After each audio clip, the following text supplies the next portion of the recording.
তোমাদের ক্লাবের যতজন সভ্য প্রত্যেকে তত 10 পয়সা চাঁদা দেওয়ায় ৬২.৫ টাকা চাঁদা উঠল। ক্লাবের সদস্য সংখ্যা কত? তাহলে এখানে মোট চাঁদা উঠেছে এত টাকা। তাহলে এই এত টাকা মানে কত পয়সা সেটা দেখি। তাহলে 100 পয়সা মানে 1 টাকা।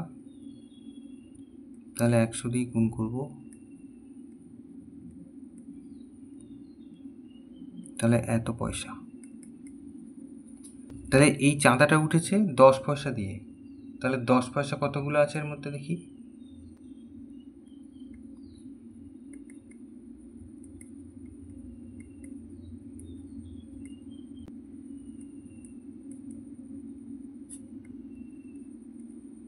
তাহলে 625টি।